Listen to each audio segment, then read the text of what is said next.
IG Live. Okay, we're gonna do Barrington's open, and then we should talk to you for a minute, and then go live with yours.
Koko, come back. So, we like today when we can breathe again. I am so honored and so excited to welcome my very best friend from university. I have several friends from Howard, but none that were in the trenches with me, like Koko Puff. And strangely enough, I never imbibed with you while on campus because I had rules. I wasn't a stoner. Yeah, I wasn't either then. So here we are. Welcome to Barrington Speak Freely with Barrington Salmon, produced by me. And say hi to the guy. Hi there. Hey, Barrington, my beloveds. Hello. How you doing? 420. This is 420. This is like the high holy day for stoners. Yes, it is. Can I puff it up? Can I light it up? Can I get started? Speak freely, puff freely. Thank you. It's your house. It's our house, Olivia. So we want to welcome Koko Smith, Mimi's longtime friend, my new friend. No, it's not so new. Queen Koko. She's going to be Queen known Koko. as Queen Koko. Okay. Here. Of Koko Puff and Pontificates. So we thank you for coming. We welcome you. We're glad that you could make it. And we say hello and welcome to everybody who's on. Hopefully you all are on doing the same thing she's doing, holding a spliff and getting... Carrie's here? Cool. Randy's here. And Kay Oliver. Hello, everyone.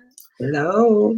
So Koko, tell me a little about yourself. Tell us a little about yourself. So, Mimi told you that we were great friends in college when I was not a stoner. But, I wasn't. I just wasn't. But I grew up around cannabis.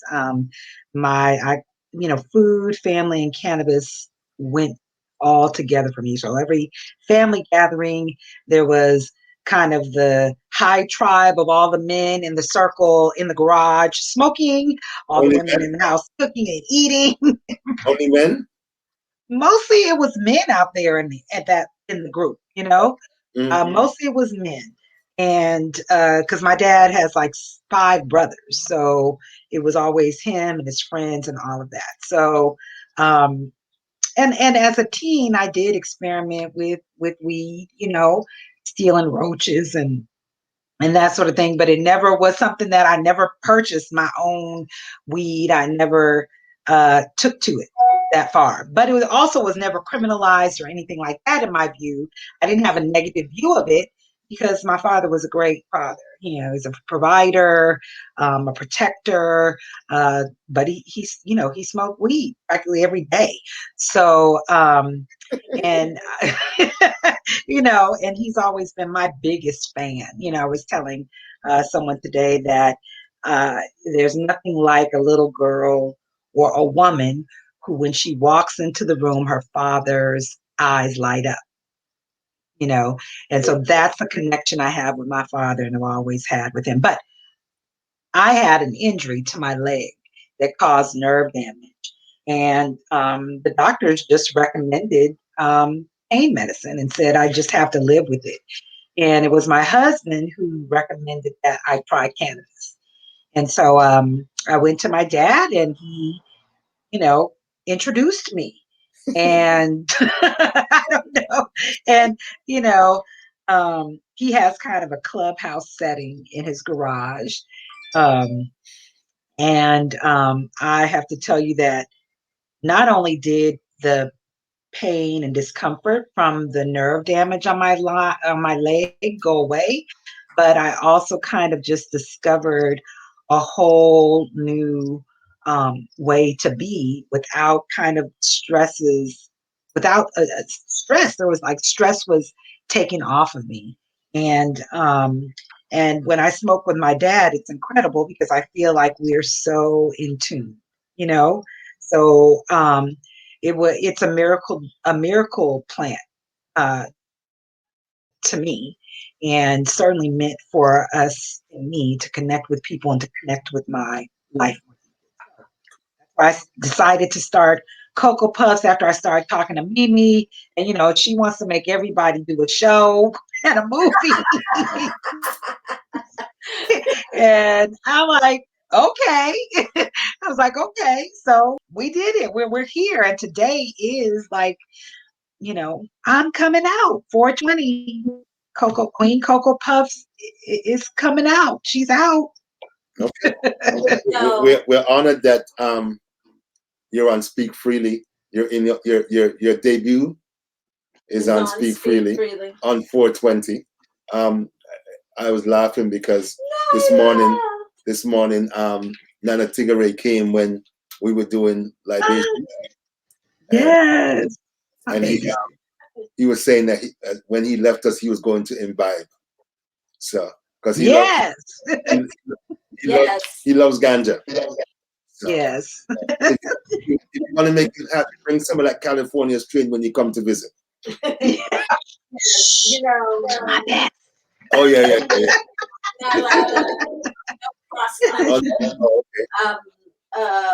Traveling. It's called trafficking.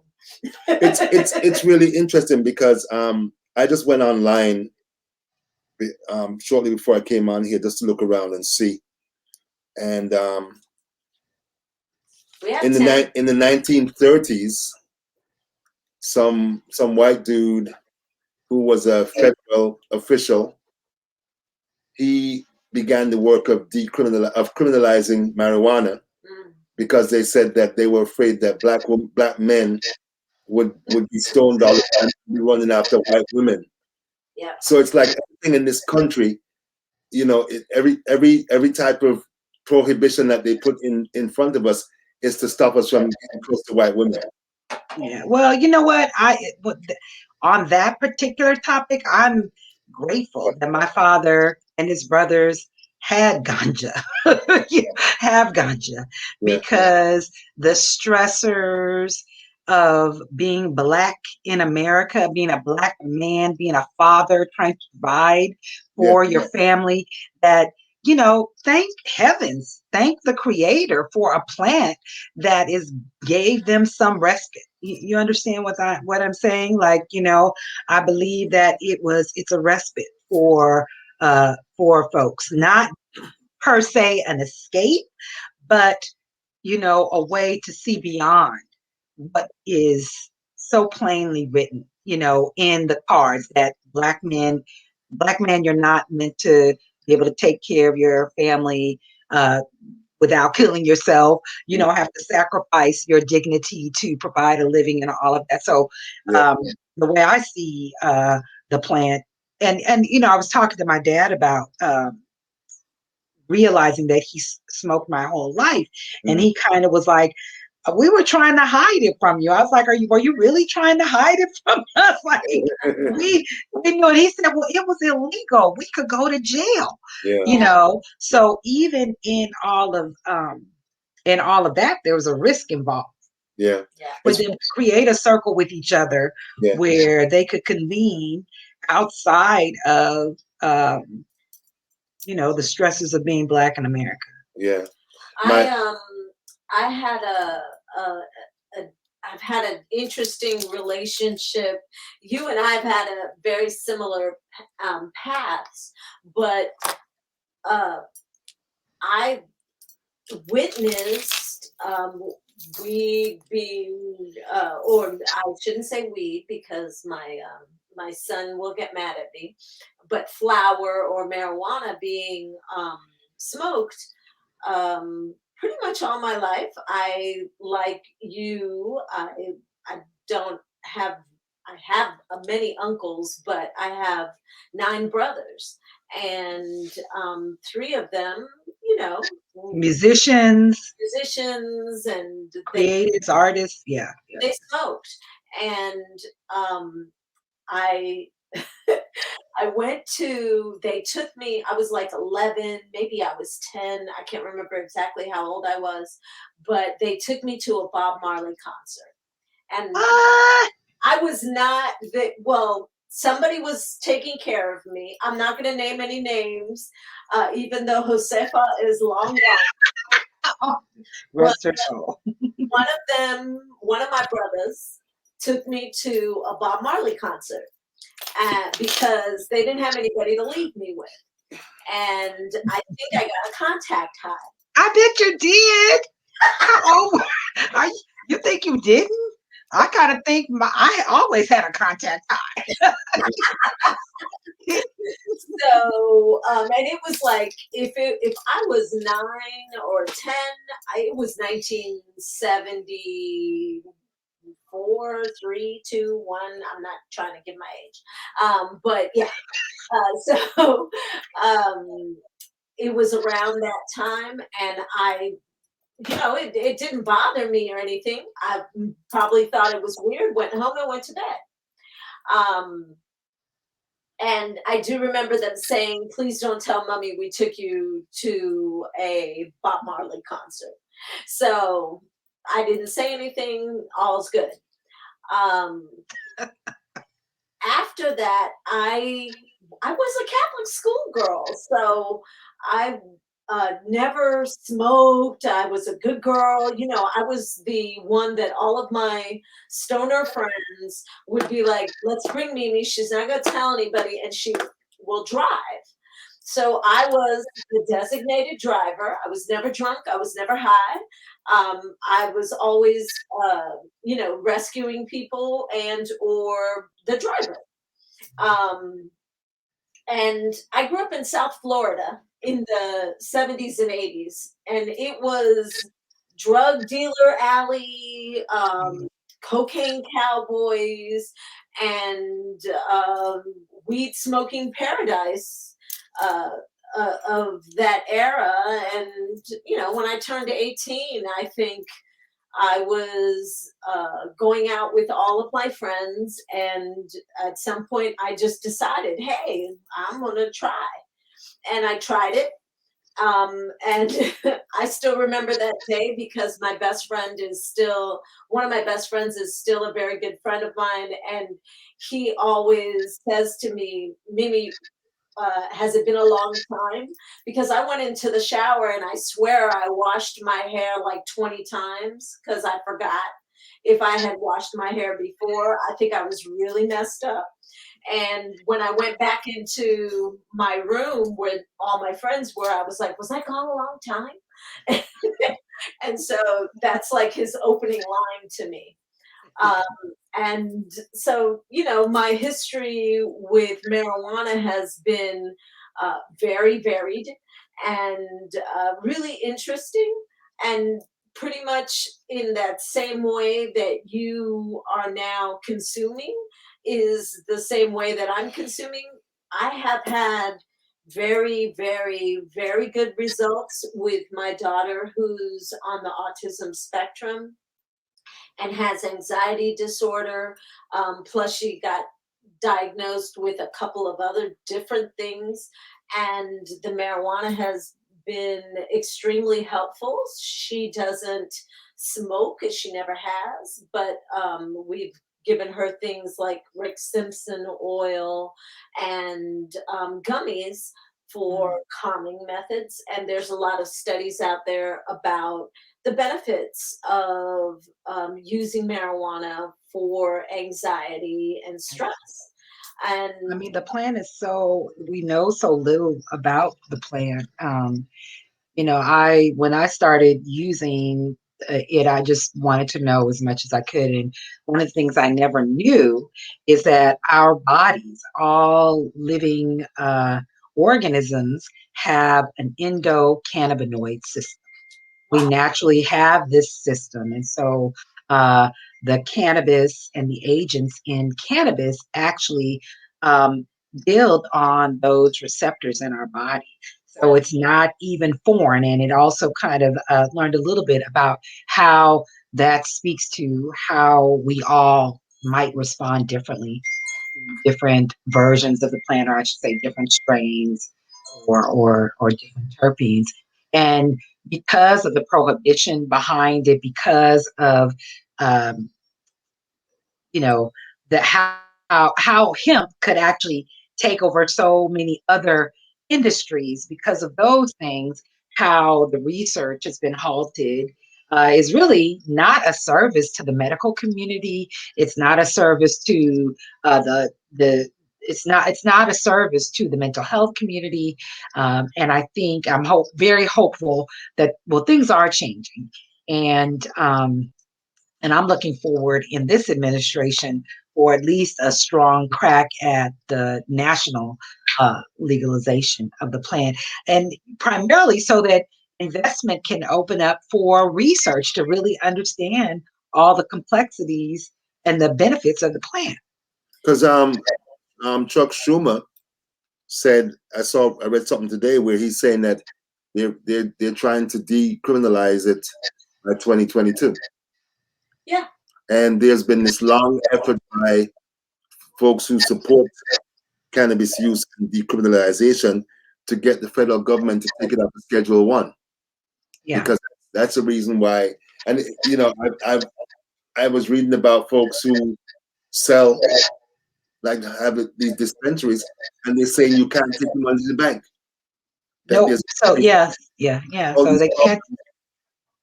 trying to So do. we have to. The way it's set up, because the money is, the federal system. That's what. So when we go into dispensaries, you either have to pay cash, and even when you do pay with a card, it's really like an ATM. So they're always rounding up. you know, you Yeah. have to round up by the $20 or whatever that is. And one of the things that concerns me most, really, about the overall legalization is, what happened to the weed man? What happened to the weed man, the hookup that my daddy used to go to, who was buying safe, affordable marijuana? What happened to the weed man? But will that Uh, stop? Will the weed man stop if it gets decriminalized? Somebody got yeah, to. the Somebody. weed man is cut out of it. What's happening now is the weed man is being cut out, number one, at least yeah, in Los Angeles County. When I talked to the electeds about setting up dispensaries and the requirements and the applications for products and services and things, there are lots of rules and regulations. But among them is that you cannot have had any uh, incidents in the illegal market for cannabis. And wow, so, in my view, what it does is locking out a bunch of folks who have made a side living or whole living. And most often those folks they look like us, they're black and brown people, Yeah. who are taking on an additional, side gig, and they're locked out of the industry. And to me, I think that is that perpetuates, right? It just perpetuates keeping us behind in industry. So there is some work in the cannabis industry to try to equalize that, or to try to create some opportunities for folks of color. But for the most part, the rules about who gets to get a license and to sell and to retail and all of that, they don't want anyone who has been involved in the illegal sale of cannabis, which I think sucks. But in Maryland, um, I had a couple of friends and a couple of relatives who were looking at trying trying to get a sense of how much it would cost to get in. The goddamn license was $300,000.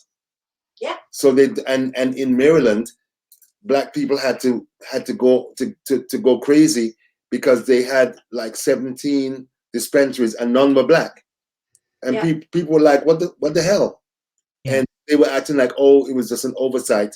But but the biggest thing for me is that as you continue to decriminalize, you need to let go all them goddamn people who you put in jail for having weed. Oh, Yeah. I absolutely. don't hear Yes. nobody talking about that.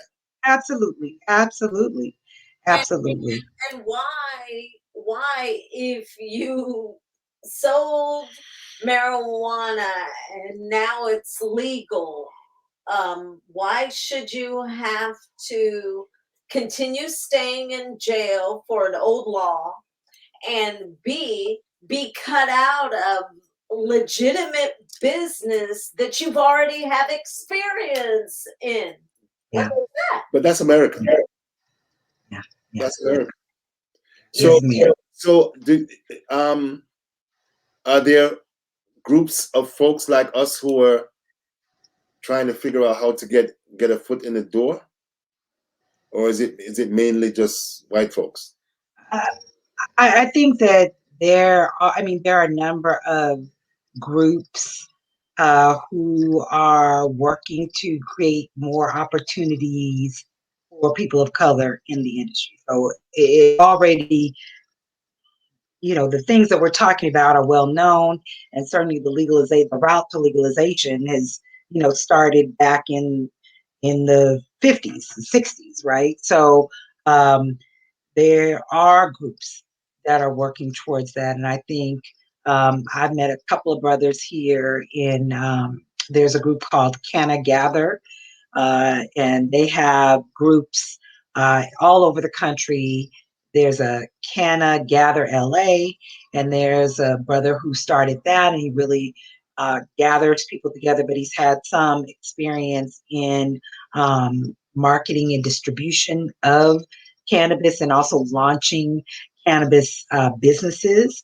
But it is this, I'm not going to say uh, it's the level of the way that racism impacts this new market that's going to make a lot of money is the same as any other place. Yeah. So we have to advocate for it. Maybe people are more welcome and accepting that we're black, but money still talks, and that's what they're not thinking about. What caused that inequity? Is they'll slap a Bob Marley pin on it and never even think about the fact that no applicants could get a dispensary that were black or brown. So I don't think that but Canna Gather LA is one. There is a Canna Bison group.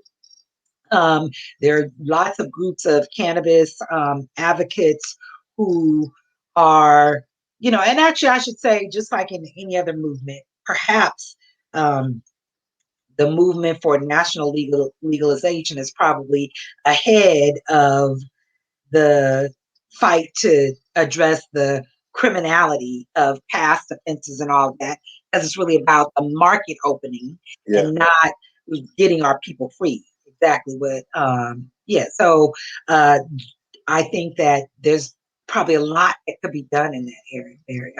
I don't think that we've made it that far. But now is a good time. I mean, if there were a time, as now is the time to get into the business, to raise the capital, to make noise about starting capital. And that's why I wanted to start Cocoa Puffs, to kind of talk about this thing, but also to find out where are the places for us in this. It's the top growth industry in the nation. So where are the opportunities for us, and how can we make them happen? We're the innovators, we're the creators. So I'm sure there's a lot to do with that, and there's so much to figure out. Mimi was talking about um, the plant as medicine. You Yeah. know, even for folks where cannabis is medically legal, doctors are only able to give a recommendation. Right. So there is no guidance officially on how to even begin to address whatever medical issues you're looking to address with cannabis, right? So that knowledge, that's a marketable knowledge, and I'm sure they're going to codify that in a minute. But there's so many markets that are, and opportunities, I guess, in cannabis that have great potential. But there's a guy in Jamaica. I think his name is Dr. Lowe. I don't remember his first name. There are medical folks in Jamaica that have been studying it for a while, even though it's illegal. And I think I was reading that he has had some developments that have put him in the $1 billion range. That like some big pharma companies wanted to buy his patent and pay him like a couple of billion and stuff. He hasn't done it. May not. But it's funny because I don't smoke, and my last foray into ganja country didn't go well because I had a friend who said, "Oh, try what's it, cookie?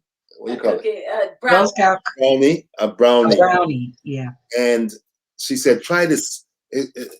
Make you feel good. You got your deadlines. You won't feel so stressed." Man, I ate that goddamn brownie, and I was so sick. I was throwing up all night, and I was like, "God, if you allow me to never do this shit again," and I haven't. But my dad used to talk about when he was a child. His mother used to put stalks of ganja in bottles of rum and allow it to sit and soak. The stem, yeah. The stems, any bronchial, any respiratory issues, he took that. And the stem, like the stem was not carboxylized. Yeah. So the THC had not been activated. That's sheer medicine. Yeah. And what's leaking out of that stem. So like there's so much that people know anecdotally and experientially about the plant that the general folks don't know, so it's just a lot of opportunity for healing and for change. And I want in on it. And what other way are we going to open up opportunities if we're not talking about it? If we're not asking for the seat or identifying that there's a table over there that we should be sitting across to talk about, that particular issue, Just in the spiritual sense of the plant, it is the oldest plant that's been cultivated. It was used for centuries as a medicinal thing. And I don't think that there's really anything wrong with it. I think that we are backwards as well as ridiculous in this society to look at something that has proven to be more beneficial than harmful. And I just think that the glorified they want to control that because people are willing to pay for either the high or the medical benefits or the whatever it does for you to make you feel but better. there's a lot of disinformation out there because I was just searching for info on marijuana, and there was a health, it said Healthline, and it talked about marijuana, and the entire goddamn website talked about all the things that's wrong. It's addictive. It's gonna cause you bronchial problems. It's gonna cause you respiratory problems. It's gonna mess up your brain. And I was like, well, damn. So if I'm someone who doesn't know much information and I go on there, it'd be a whole bunch of foolishness. Yeah. Well, I mean, the reason that cannabis is legal in the states medicinally is primarily for pain relief. Mhm. And for pain relief, because the other Western medicine solutions for that create so much addiction. So addictive, yeah. Mhm. Right. So, you know, the knowledge is there, and that is the chief reason for, cannabis being legal in the States. Is for pain relief. It's not even legal. I mean, it is legal, but the thing that pushed it over the edge was pain relief. Mhm.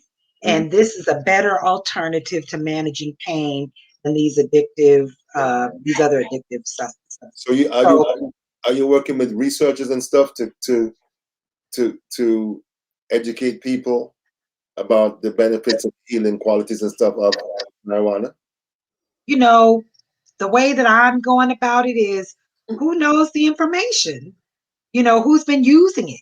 The healers in our communities that are doing holistic medicine. So you need to make So connections to some restaurant. curanderos, or maybe they're not called that now, Mm. but it is considered. Hey, Randy, it is a holistic pain relief Yeah. remedy. So, um, I think that the other thing that I learned about uh, the plant is that in California, the Emerald Triangle. There's a place in Humboldt County called the Emerald Triangle, and that is where much of the cannabis in this country comes from. But for many years, for decades, in fact, the farmers there, because it's a farming community, and many of the farmers always held a secret crop of cannabis. Mm-hmm. Wow. They grew a secret. That was really kind of their Money second maker. income. Yeah, another income. But it is a place in California that grows the best weed. But even in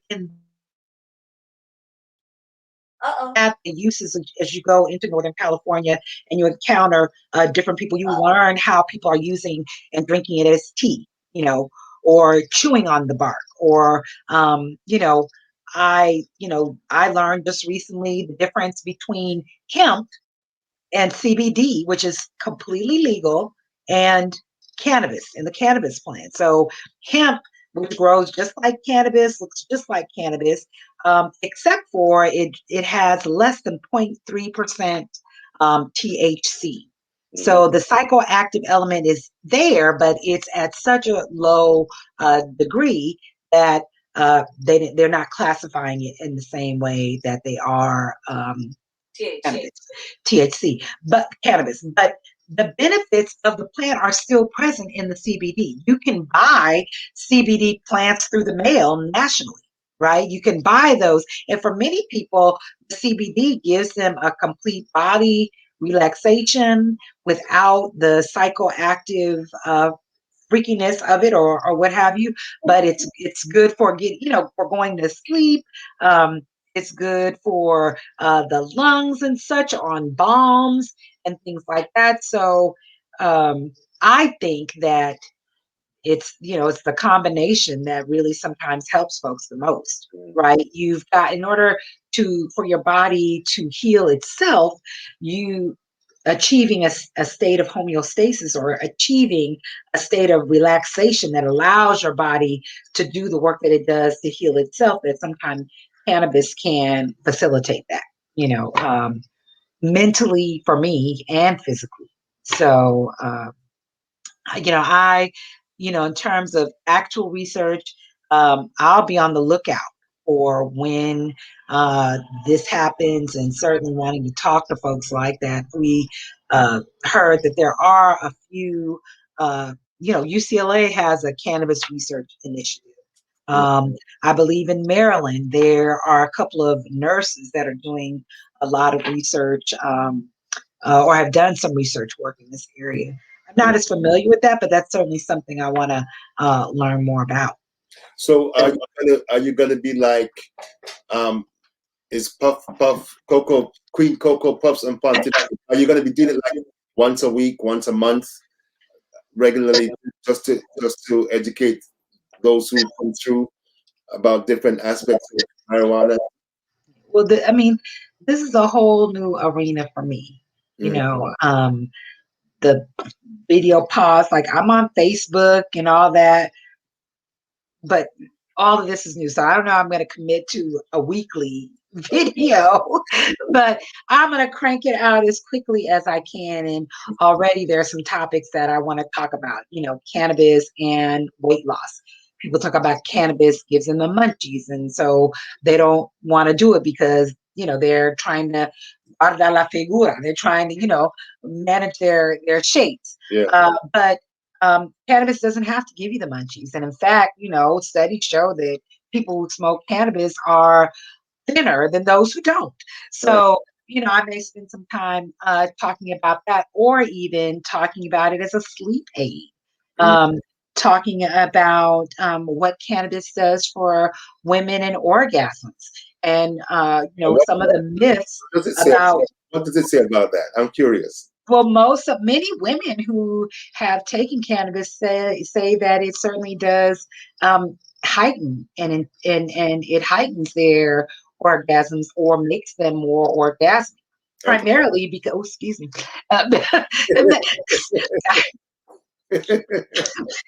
makes them more orgasmic because they're relaxed. They're able to relax and be in their bodies and enjoy themselves. So, men experience the same thing. One of the myths about cannabis in men is that it decreases their libido. But I think that it works in the same manner as far as relaxation, as far as, what your mind is. And I have one of my cousins says to me, that I call it weed, I should call, but cannabis, that when you smoke cannabis, whatever frame of mind you're in, when you smoke, that's what's gonna continue. Like it's like if you're thinking I'm gonna get this thing done, then you're gonna smoke, you're gonna get that thing done. If you're thinking I'm gonna smoke, I'm gonna lay myself out, then that's what you're gonna do. I don't know if that's so true, but this is how he describes, his 20-some year experience with smoking weed. Now, so for old heads, they would go to the weed man and get their weed. They didn't know, maybe it was Acapulco Gold, but they didn't have 20 jars on the wall and, with 20 different things to pick from. So, you got what you got. And you dealt with that, right? So, where do you have you figured out where you want to take this?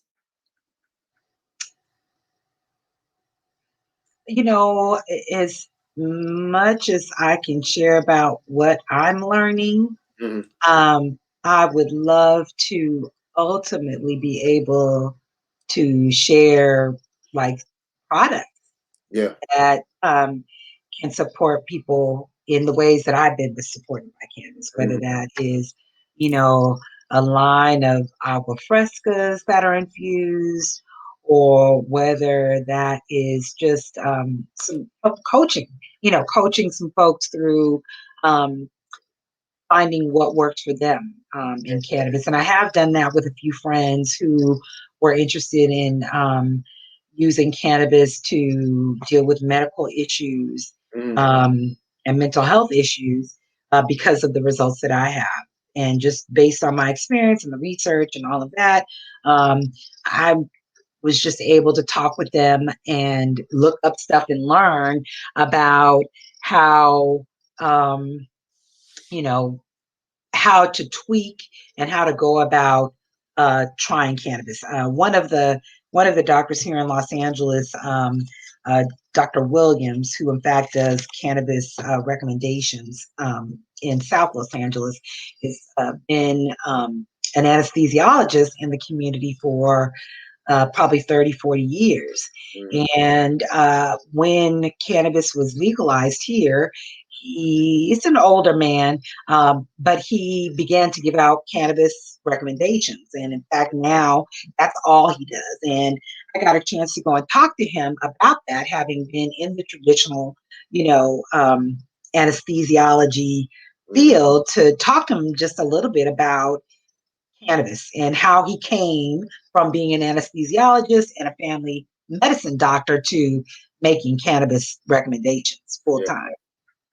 And for the most part, he shared that, as far as he knew, the medicinal value of the cannabis plant has always been well known. And as an anesthesiologist, one of the principles of delivering care in that area is to place your patients in a level of comfort to keep them from harm. Like that's the top thing. And so it was only natural that he was interested in cannabis. And he, while practitioners aren't allowed to kind of prescribe in the same way that they prescribe other medicines, they just make a recommendation.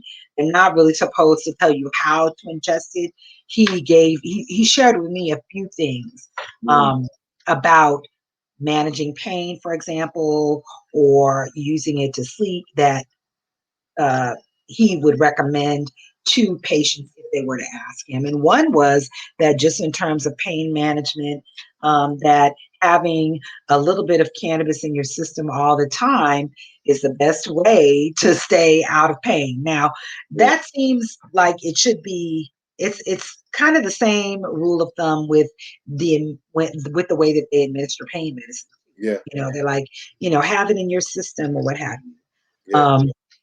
But so, just things like that. Start off, look at the balance of THC and CBD in any products that I think some of the edibles are a bit dangerous because you don't know. You may not know the amount or the strength. So and sometimes it doesn't hit you right away. So it's always good to just take a little and see how you're feeling before you go any further. Are you finding that like, I'm wondering about the range of people? Is it like old people, folks like us, young people? Is it like everybody doing it? I think everybody's doing it. Okay. My dad is 80. My dad is 80.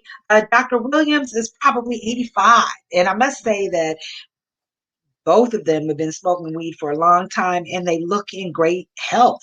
I don't know if one time my husband and I went to Jamaica and we visited some family. And I don't know if you ever heard of iron. Iron? No. So it was my uncle said, when you go to Jamaica, go to my sister's house. She lived between Montego Bay and the airport or whatever. It was like some road, whatever. And we go to her house. He's like, get some iron. And so she gives us these vials of this white liquid. And I carry them, to the States and bring it back. And little did I know so I'm trying to say what the relationship he was. He was my cousin's grandfather who was Jamaican. But he was like, thank you for bringing this, a shot of it a day. keeps a man healthy and strong. Okay. And I was like, well, what is this stuff? It won't freeze or whatever. And what I later learned is this concoction that is inclusive of cannabis that really kind of keeps the libido and the blood clean and all of that. Now we have Irish moss. We have something called I ice, think it was ice, ice, Iron, icing, IRIN. Like it wasn't moss, isinglass. We got something called isinglass that isinglass. they put in like Irish moss. You mix it up and make drink, and you drink it. And they say everybody walks around like this. So yeah. Yeah, but with the show, I really just I want to have some fun. I want to share something that I enjoy, and I'm looking to promote and engage and be an influencer in the cannabis industry. I am a mother of two, a professional, a wife, active in my community, also to kind of dispel the myths and the lies that, stoners are not productive and that stoners aren't successful. So you can smoke and be smart, have a life, produce things. Yeah. Is there much of a stigma still attached? Because in Jamaica, when I was, a young man, the mere idea that you smoke ganja was like anathema to so many people, because they always made it seem like it's only like the poorest people, it's only the quote unquote lower class people that smoked weed. So is there that much of a stigma now, or is it changed because it's more accepted? Of course, it's changed since we were young. Uh, Today, we got Purple Urkel was revealed. Snoop and Jaleel White released a strain based on Jaleel White's character in Family Ties called Purple Urkel. So they're in a business partnership, and I think all of the athletes that use cannabis. Yeah, I don't know if it's a negative or positive stigma, but I think there are so many professional athletes that use cannabis that I think we're at the cusp of it being even more acceptable. Okay. Mm-hmm. Mm-hmm. Mimi, you got any questions? Where Mimi? She gone. She's I guess somewhere. Yeah, but some of the stuff that that's most interesting to me is just how it affects me in my mindset, and how for me, not only is it the relaxation, but it is focus and clarity of thought sometimes. So no more stress? You're a Queen Koko, no stress? No stress when I'm Queen Koko because I'm ruling. I create my life. For my progressive lovers in the room, they know what I'm talking about. So, I create my life, and I feel freer to do that without all the you can't do that because you. That's quiet. That's I can break away from that. Gives me rest, and certainly that is healing in and of itself. So I think we underestimate the value of stress relief on our health. So we definitely do, because we're taught in every stage that we are that you have to do your best, you have to do good, you have to make an effort, you have to be respectable. Respectable, that's a good one. Yeah, and all of those things don't equal to somebody with the slant eye type of situation. They're not even humanly real. They're not real depictions of human life. We are imperfectly perfect, you know? So, you know, Where did the term headshot come from? you mean like a picture headshot or like this a headshot? I don't know what is. I've never heard of headshot as anything other than, this photograph of you. Oh yeah, yeah, but yeah, that's because the background we are. That's the I shot of your head. know. Okay. But maybe you're talking about in cannabis culture with bongs and such. I don't know. Randy, help us out. Give us another clue on what you mean. Um, I'm not sure because I'm still learning all of the cannabis culture words and stuff. I mean, we know it as like for a 420, for example. Oh yeah. What is the meaning of 420? Now leave it to a community of stoners to remember that. But if you look into it, you'll see that there are varying definitions of it. And I don't know what the real root of it is, except for I believe that um, during Prohibition, when people were around and using cannabis, the police would call that a 420.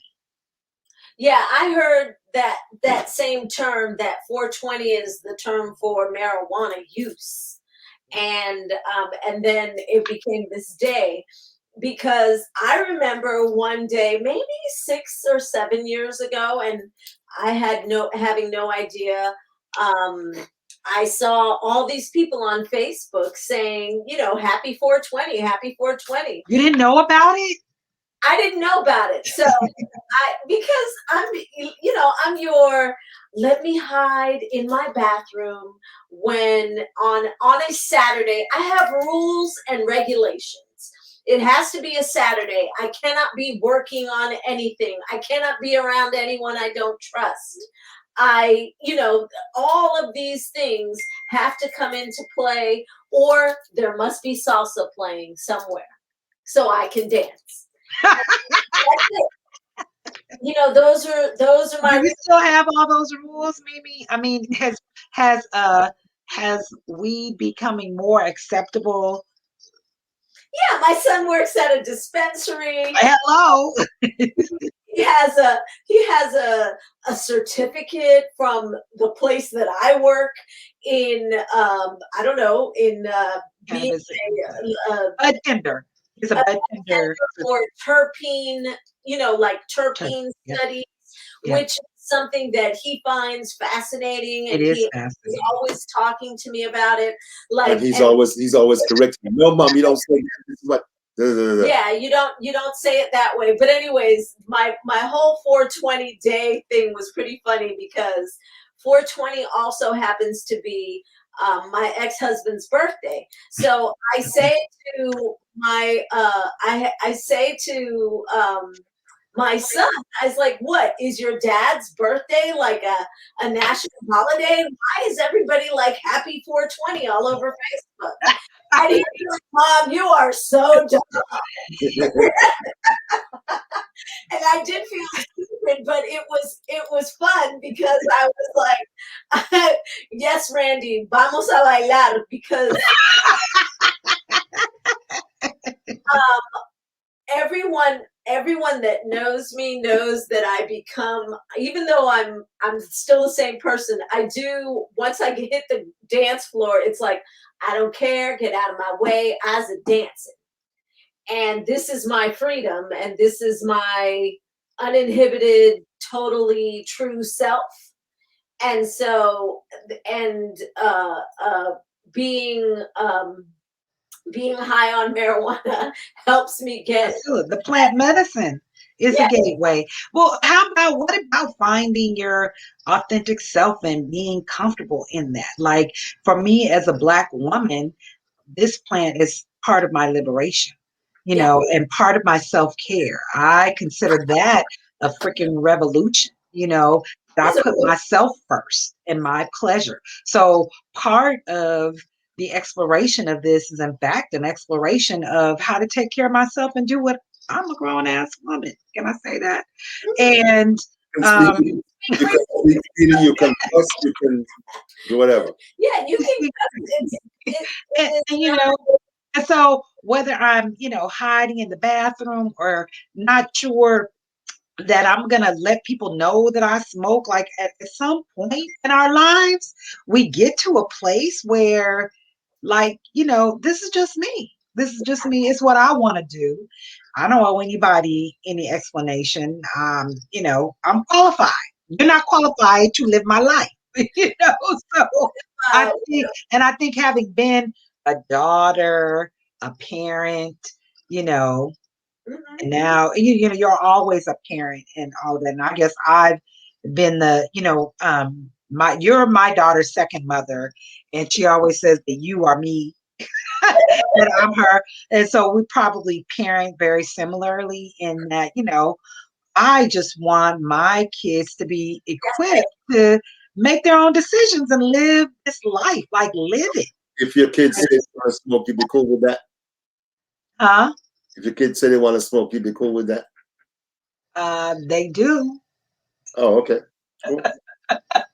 Well, not my youngest; she's underage. Okay. But I don't. But I think the benefit for women is different. It helps with our cycle. It can help with our cycles.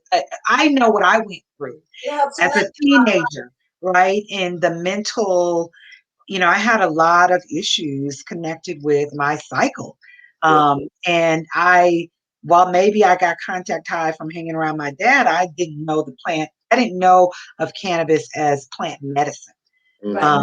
And so, and there are some other things I think for me that I want to give to my daughters to know about what's available to them to live their authentic selves and to heal themselves.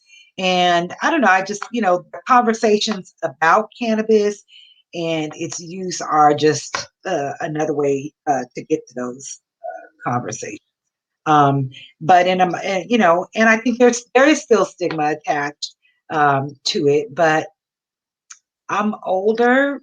I remember I couldn't wait to be 50, because that was the point when I was just going to be all of the wonderfulness that I was going. Like, I don't know. I idealized what it would be like to. And so maybe that is because I meditated on that subconsciously, this is what it's coming to be, right? I'm enjoying it unapologetically. Yes. And willing to share. So I feel you, and I recognize the you and me and the me and you and all of that, because it's not something that it's I still work in an environment that is filled with people that think that this is illegal and you shouldn't be doing it. And well, you have medical in your state. So in the DMV area, DC, it's recreationally legal. In Virginia, it's medically legal. And in Maryland, you guys just got recreational. You just got recreational like last year, or just like California. So yeah, it's fairly new. No? in Maryland is not. It's still medical. You can, but certain things are decriminalized. Like you can have a plant, and you can have like up to a certain number, in a certain number amount of it on your person, and it not be considered a felony. So it's like that. But in DC, you can have a bigger amount and that type of thing. You don't necessarily have to have a medical card. It's like a little bit of a minefield in this area to be saying things that you do and you don't. because you don't necessarily want your business out there. But it's like for me, it's like, hey, do you drink alcohol? And alcohol is accepted. Do you have it? It's like a glass of wine. I don't like wine. I don't like alcohol. It's not my thing. You don't like wine? I mean, I like. Well, wait a minute. Now, Bob wrote a song. I know why he wrote the song, because red wine and cannabis are a lovely pair. They are lovely. I do agree Red with wine. and I do love my one glass of red wine, but you're not gonna find me drinking a whole bottle of anything unless it's unless it's something different. I don't even know, because I've never really drank a whole bottle of wine. But I'm not your, oh, I need my glass of wine to have a conversation with you. I don't mind sitting down and smoking with you. I know I have a few friends that are listening right now that Out there blazing up. yeah, they're my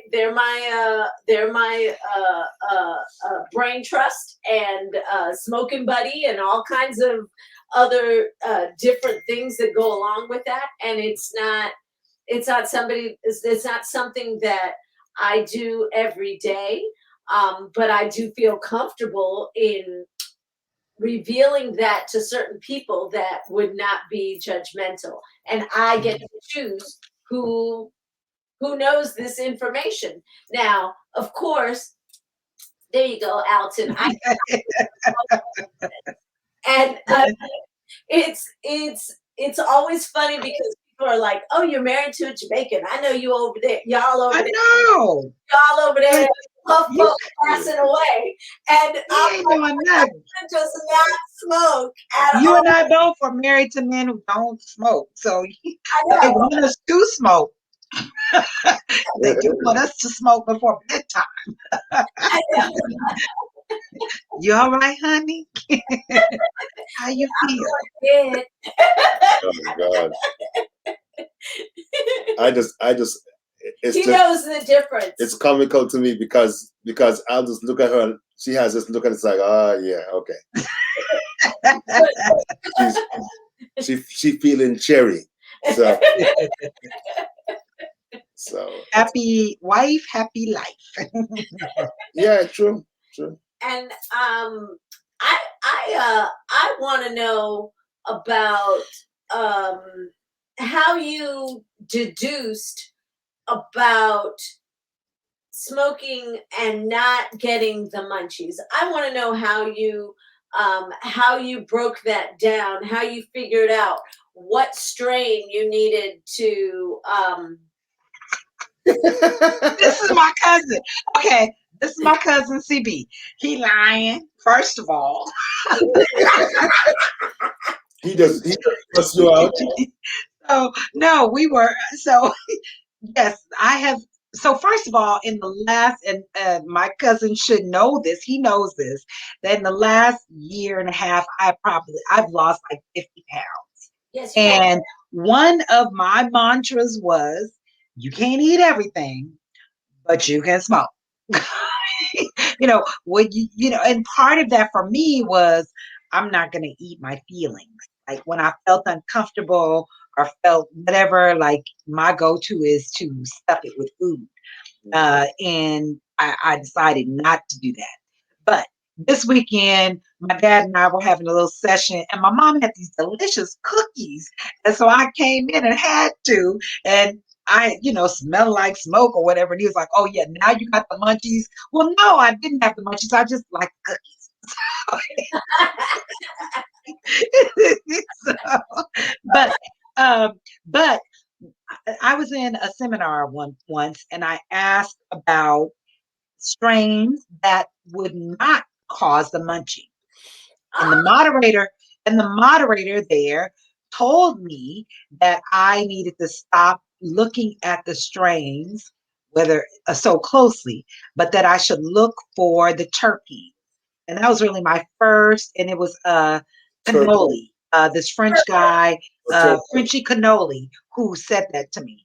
And he said you need to look at the terpene because the terpene profile gives you the outcome that you're seeking. And he started to name a few. And the first one was a strain called Willie Nelson, which has humulene, which is a strain, and that particular strain has been cultivated for the humulene, which is known to reduce appetite. And there are a number of other ones that do that too. Limonene is one of them, and you can find them in indicas and sativas. The challenge is that not every time you're buying cannabis, you get to see the terpene profile, right? So most people are just asking, is it indica? Is it sativa? What's the percentage of CBD? What's the percentage of THC? But it's the terpenes um, that really determine that. So, Girl Scout cookies is one of those one of the strains that typically has humulene in it. I understand. I Maui understand that. has the limonene, which is another one that, yeah, yeah. So, I understand. so I I understand a little bit of it because of because of my son, and he has told me that the medical dispensaries, like dispensaries in Maryland or dispensaries in Virginia, they are required to put the amounts. Like I think I need to. okay, Randy, go have a carrot, girlfriend. I like red. But they are required in Maryland and at the medical dispensaries to give you that terpene The profile. terpene profile, they're required. I'm not sure, but I do see it on everything that Well, that's great. That's excellent. I To ever research those. Yeah. get. Um, Yeah. I'm gonna go look for a bottle of the RSO to show you. Rick Simpson's oil. It says, Right. So um, everybody knows that Rick Simpson's oil is an oil that Rick Simpson he didn't really discover it, but he used it and credits it with curing his cancer. And so because it has such miraculous results for him, he went and harvested it and marketed it as Rick Simpson's oil. And many people, it's a CBD oil. It is a cannabis oil, so it does have THC, but it is very medicinal. And people, it's highly sought after for cancer treatment. So I'm curious, if you go out to buy some weed, how do you know what you're getting? You don't know what you're getting. And Well, you my dispensaries here do give me the strain. If I'm going to buy flour, I think you go to the dispensary, I'm thinking you're going to the weed man. well, I don't go to the weed man. I never went to the weed man. You don't know. That's why I say I think that back in the day, you get what you get, and you Yeah. just get high. You don't get upset, right? Yeah. So, but that yeah, I don't know. I guess it probably made it a little bit more, certainly more risky, but maybe more exciting. You know, To go find the what weed. kind of high am I going to get this time? Yeah, yeah, So, yeah. but I also think that since the prohibition has been lifted, that the plants have been grown specifically uh, for different things, right? So that they're doing more to cultivate the plants um, as a sativa or as an indica, which essentially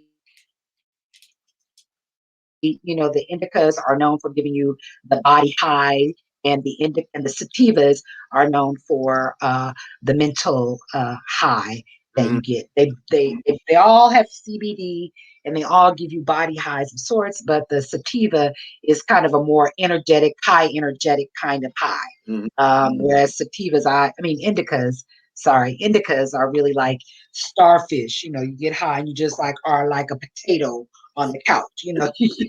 You can't move. But with with sativas, you can concentrate and clean your closet. Like, your, I think the first time I got high alone don't at tell me home, I cleaned out my closet. don't tell me that because she be doing all that stuff without no damn weed. So Okay, That's the RSO. That's the Rick Simpson's oil. no, this is just a CBD 1-to-1 with THC. Yeah, and so those 1-to-1. So I have a friend who takes other medications for mental health, and she's having trouble sleeping, and takes melatonin, which is widely used for that. Right. And Melatonin.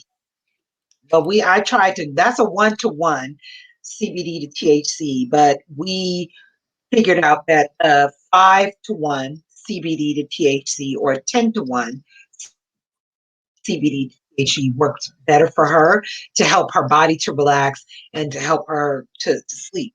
And so that's really what she uses now as a sleep aid. Instead of melatonin. Yeah. Okay. Yeah. Yeah. Yeah. Yes. Camille, I prefer sativas too, but I do like indicas for special occasions. Well, not even special occasions, but for some occasions. Like I do like the indicas for the body release, but the sativas I actually prefer them. I like the taste of them. They have a grassier, more floral smell and taste, and the indicas are more musky, Yeah. more dank. And in fact, there's even research about, when we go into certain dispensaries and we're buying flower, cannabis flowers, they have the jar and they hold it open for you to smell it. Yes. Mm-hmm. And old heads people smell it and they're like, oh, no, I don't like that. Or, yeah, I like that. Well, there's research to show that even in that act, that we're actually picking what is appealing to our endocannabinoid system. So we're already self-healing by picking what we like, what's appealing to us. So I wanted to share a little bit. Quick research: Colorado had $2 billion in sales last year and $175 million in revenue. It says California had $4.4 billion in sales, 306 million in revenue, and 1 billion in tax revenue. So you guys are smoking every goddamn thing. Dude, the dispensary lines are long at 8 o'clock. Sorry. Yeah, that's true. They said 30 states have permitted some marijuana use. And I didn't get the name of the guy, but they said in the 30s they prohibited marijuana because they said black men were thought to become violent and would want to have sex with white women, and they just needed to not make that happen in the 1930s. I mean, reefer was the evil thing, reefer. Yeah. That's what they called it back then, the reefer. Yeah. Remember there was a movie. I remember there was a movie called Reefer Madness. Yeah. Yes. Yes. And then because because Afro-Latinos really brought Mambo out around the same time, they made a movie called Mambo Madness, of which a man that I did a documentary about, Cuban Pete, was the star. And so they had mixed the two together. Mm-hmm. I've always wanted to find a way to merge those two films, because Reefer Madness is just plain stupidity. It is. The people go crazy, like the eyes bug out. They're like murderous and and I'm like, this is not what happens. You can say this is your brain on drugs and frying an egg, and that is not at all what happens when you smoke marijuana. But to each his own. Everybody called it this gateway drug, like, oh, the marijuana is not going to be enough for me, so I'm going to need to shoot heroin next. What? I hate needles. No, never. Ooh, And of all of the other drugs available out there, there isn't anything. There isn't anything. And the younger people, they're like cracking up because they've never heard of reefer madness. Yeah. But Do they know what reefer is? I mean, do they know what reefer is even? Yeah, we should. I may have a showing on my show and talk about reefer madness and Birth of a Nation and the influence of film on our ideas about certain things, right? Because media is very powerful. So that's another reason why getting out here and talking about these things is important, because we've got, the power of the media is tremendous. So, and the addictive nature in cannabis just it's not there. Maybe people were addicted to the freedom and the lifestyle they preferred, right? But the medical, physical addiction elements are not there. Don't exist. Because one of the things that is real interesting to me is just how hard the people in control of this country try to control regular rank and file Americans. It's like there's every time that you get to a certain point that you start enjoying some shit, it's like, oh, we can't let them do that. we gotta stop that shit, because no one's. I guess it must be the Puritan ethic, because them Puritans ain't never have no fun unless the suppression. I think it's the suppression of that creates the pervert nature of everything, right? Like if you suppress that, whatever that is, then you're going to be rolling after cats and dogs and all that stuff. Would you like me to play your intro at the moment? Didn't we play it already? No, I played it before we went live. So Yeah. Well, if you don't have to play it, I don't know how long we're going to go, but anyone who wants to can go to www.cocopuffs.com and you can click on the intro button. And soon this will be like my first episode. And within the next week, we'll be posting our first full show on, you have to check and see. Let's see it. Well, we got folks here. Kane. What do you guys want to hear about? What do you guys want to know about? I want to. I'm going to show it. What do you want to talk about, Mimi? I know you want to talk about some stuff. On your show. Yeah, what do you want to hear about? What do y'all want to know about cannabis? I want to know, what I want to know about. And we've talked about it before, because of the uses of marijuana sexually. It's thebomb.com. And my husband, for some women, that's the first time they've ever experienced an orgasm is when they were high on cannabis. Right? Really? Yeah. So yes, that's why they like the plant. If you have patient men who know what they're doing, you don't need no damn cannabis. Well, you got a word. Touche.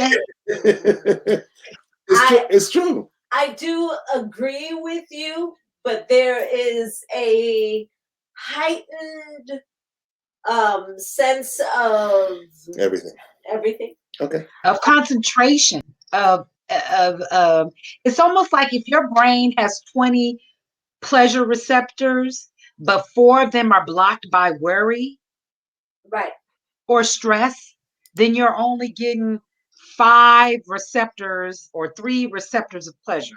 When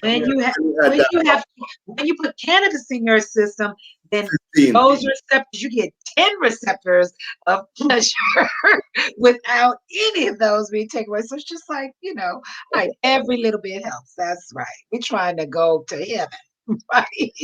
That is healing for us. Surrender and relaxation. Yes, Kate Oliver. Yes. True. Surrender. And it is about, surrendering to yourself. It's okay, right? I've even had conversations. Don't let me talk about, I've had conversations with girlfriends who are educated, highly successful, and they have a They are programmed. Look like Mimi had her little situation of how she kept this in a lane. They don't want to lose control. They Yep. cannot allow their pleasures to guide them, and I don't think that produces the greatest health for you as a human being. But And that's I don't think that life is intended for a that. So, good talent. I don't know. well, how long is y'all's show? We're just talking with you. We can get off whenever we're ready. But I do want to show open. It's a promo. Yes. Please, gonna start looking for some weed. Just go the legal route. I don't know where you are. Yes, Camille says that she thinks that the plant allows women to go deeply into feminine space, which supports them in being more orgasmic. Absolutely. Absolutely. Excuse my language. Absolutely. Yes. And it doesn't matter if Nyla, I'm sorry, but She's 21. I know she's 21. She grown. It doesn't That's my baby. if you are masturbating or having sex with your partner. The release that it allows and the level of pleasure is extremely heightened, and that really does it all. I can't stress that enough. Maybe that should be the first show. It should be. Yeah, let's talk about sex, baby. Let's talk about sex, baby. Let's talk about you and me. Yeah, not that I don't want my daughter to think that you have to have any of that. I know, to have good sex. Yeah. I just know that those receptors, they all are on. So when we have when our endocannabinoid system is maximized. Barrington says he's all for the orgasm. Yes, I'm so glad that you are. I'm sure your wife is glad too. I can tell y'all both so happy. It looks so youthful. Your cheeks are rosy. Now she's blushing. And it is Taco Tuesday. I'm just, It is 4:20. It is time for us to go ahead and hang up. So play the thing so people can see. So I do want to show Camille's last thing. Women need lots of orgasms to stay healthy and stay vibrant. And nobody believes my age, 45. They think I'm 28, 35. I'm just highly orgasmic, and it's staying youthful. Oh, you telling the secrets now, Camille. Don't be telling them all that, girl. Camille. Nyla will be speaking.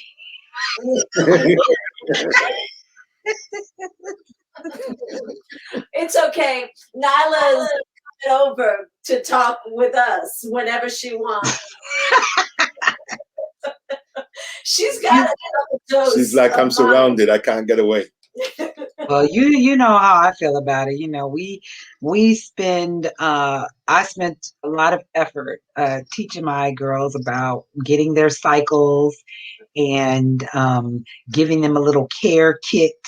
But I realized that in their care kit, besides taking care of your menstrual and protecting you from unwanted pregnancies and diseases, we should also be giving our daughters vibrators.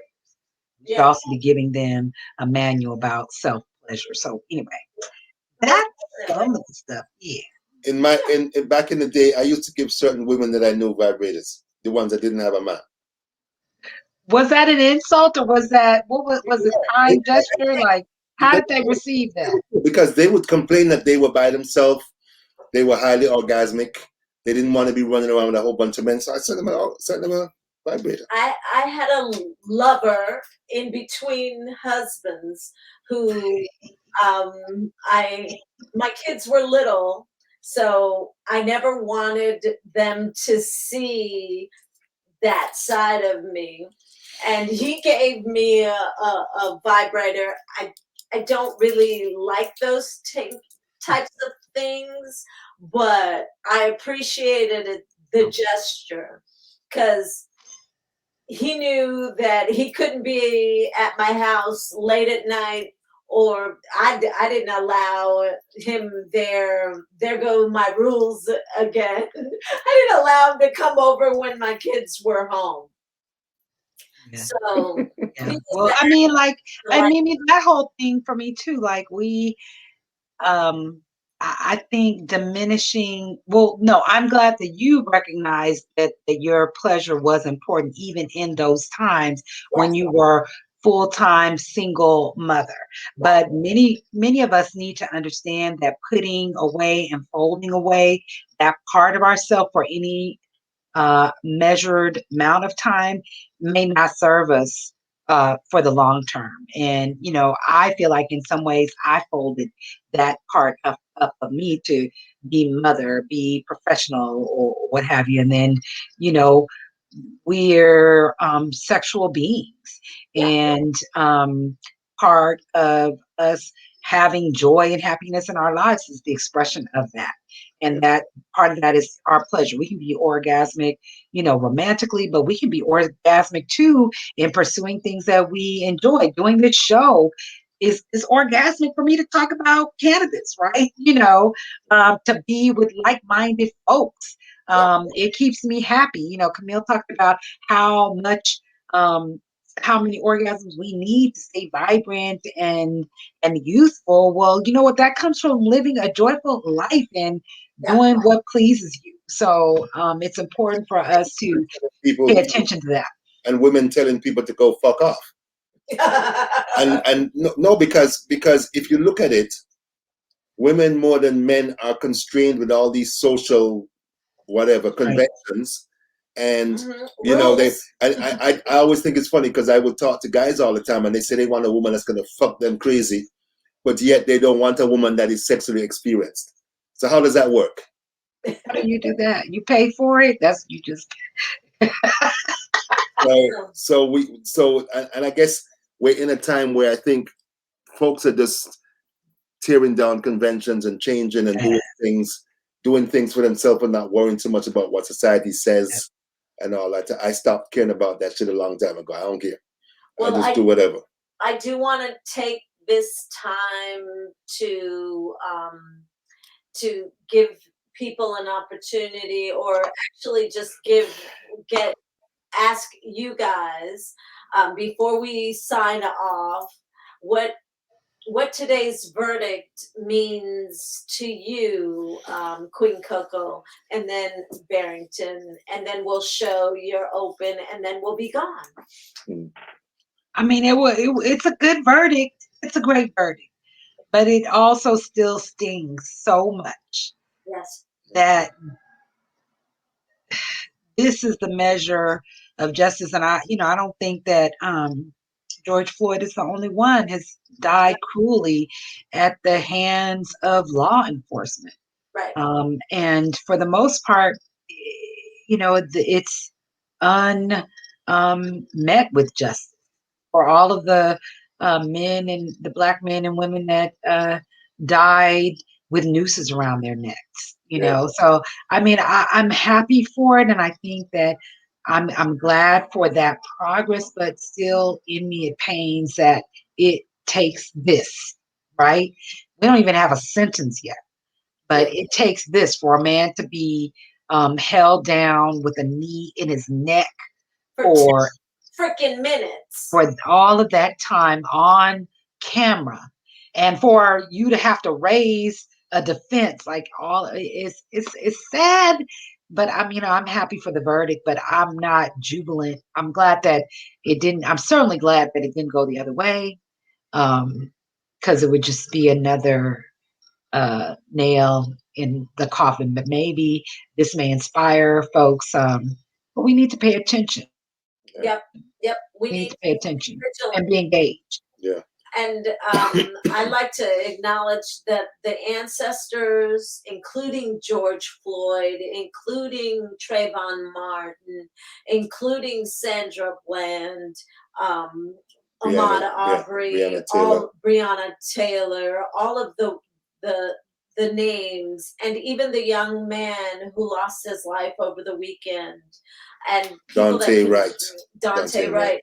Okay, right. All of these ancestors are powerful beyond measure, and they need to realize, we need to realize and recognize, keep their names on our lips, and keep their spirits to help us be strong in the face of the war that we are in.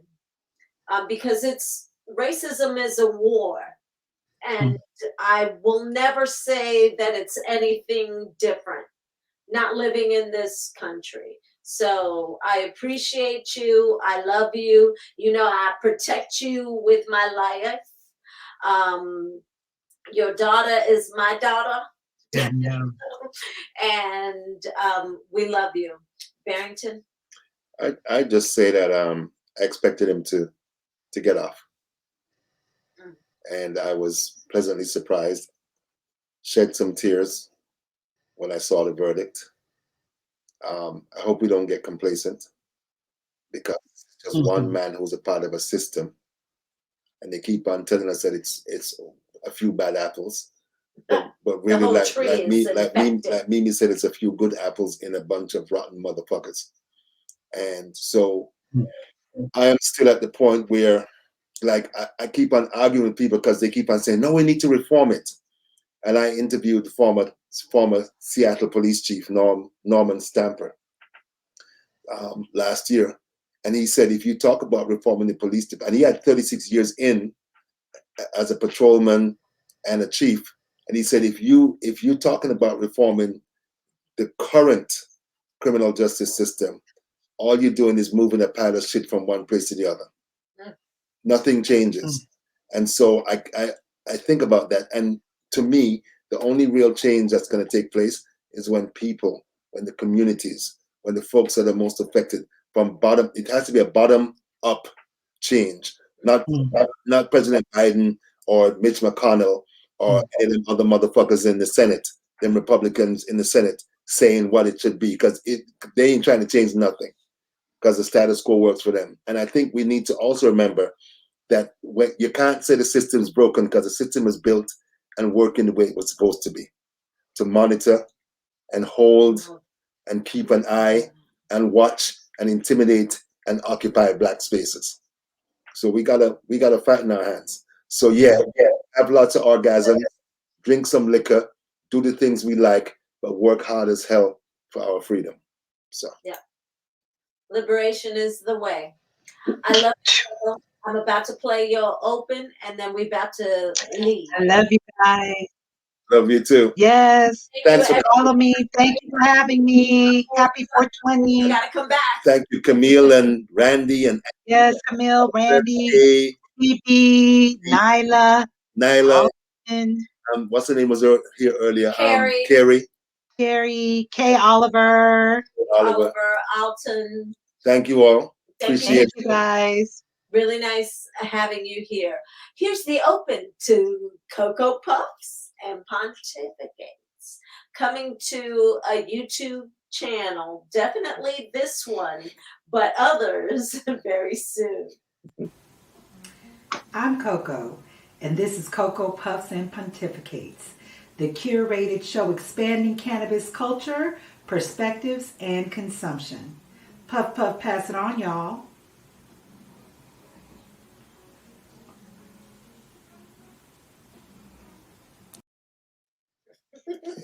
Hi, thank you, Nyla and G. See y'all later. Bye-bye. Yeah, bye-bye. We love you too. Bye-bye. End the broadcast. We have ended the broadcast.